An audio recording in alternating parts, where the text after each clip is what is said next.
आज आगर की आम आदमी पार्टी ने भी अपने प्रदेश उपाध्यक्ष मुकेश उपाध्याय की उपस्थिति में नगरीय निकाय एवं पंचायत चुनाव में उतरने का फैसला कर लिया है। पर इसके साथ ही जब आम आदमी पार्टी अपने प्रदेश उपाध्यक्ष के साथ कलेक्टर कार्यालय में ज्ञापन देने पहुंची तो उन्होंने अपने ज्ञापन में एक बड़ी गलती कर दी। यहाँ फिर कहें कि अति उत्साह में वो कार्य शुरू कर दिया जो अक्सर अन्य राजनीतिक पार्टियां भी अपने राजनीतिक लाभ के लिए किया करती हैं। जी हाँ, लोगों की भावना भड़काकर अपने लिए वोट की तलाश, फिर चाहे उन्हें भारत के संविधान या ऐतिहासिक तथ्यों को गलत तरीके से ही पेश क्यों ना करना पड़े। इसी कड़ी में ताजा उदाहरण आगर की आम आदमी पार्टी का भी जुट गया है, या यूं कहें कि यहाँ तो आम आदमी पार्टी इससे एक कदम आगे ही निकलती हुई दिखाई दे रही है, तो कुछ गलत नहीं होगा। आज आम आदमी पार्टी की जिला इकाई ने नगरीय निकाय एवं पंचायतों चुनावों में पिछड़ा वर्ग आरक्षण को लेकर हुए घटनाक्रम का उल्लेख करते हुए भाजपा की केंद्र और राज्य सरकार की जमकर खिंचाई की। आपको बता दें, वहां तक तो ठीक है, पर अति उत्साह में आम आदमी पार्टी ने अपने ज्ञापन में यह तक उल्लेख कर दिया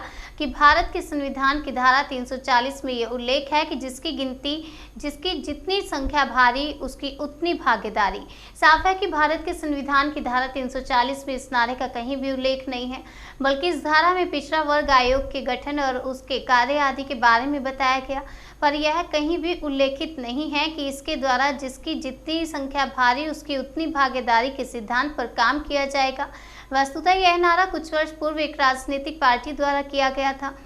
तो अब सबसे बड़ा सवाल है कि आम आदमी पार्टी द्वारा अपने राजनीतिक फायदे के लिए संविधान की धारा 340 के साथ खिलवाड़ करते हुए और देश के संविधान के नाम पर आमजन में भ्रामक जानकारी फैलाना कहां तक उचित है। जिन लोगों ने कभी संविधान पढ़ा नहीं है, वह क्या आम आदमी के इस ज्ञापन को पढ़ने के बाद देश के संविधान के बारे में अपनी गलत राय नहीं बनाएंगे? तो फिर देश की रक्षा और विकास के नाम पर चुनाव लड़ने की चाह रखने वाली पार्टी की क्या यह जिम्मेदारी बनती है कि वह अपने देश के संविधान को भी आम लोगों के बीच उसके वास्तविक स्वरूप से प्रस्तुत करें?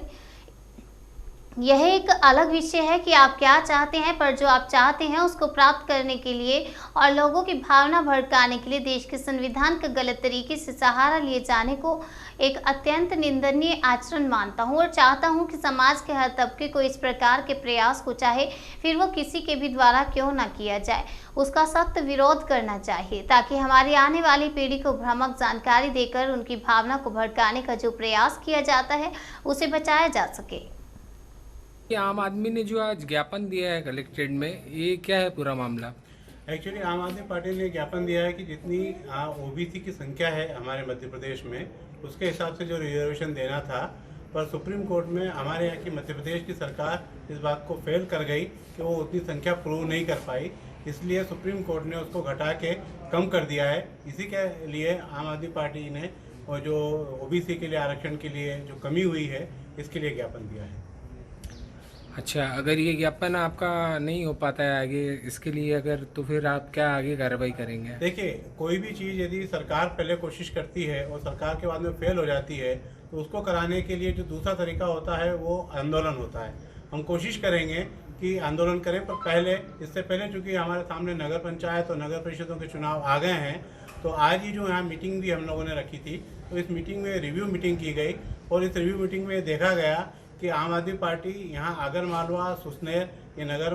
पालिका और नगर परिषद जो है ये भी चुनाव लड़ेगी और सरपंच और नीचे के जो त्रिस्तरीय चुनाव हैं उसके लिए भी चुनाव के लिए कोशिश करेगी। तो इसके लिए भी हमारी ये मीटिंग रखी गई थी और साथ के साथ में ज्ञापन का कार्यक्रम भी था।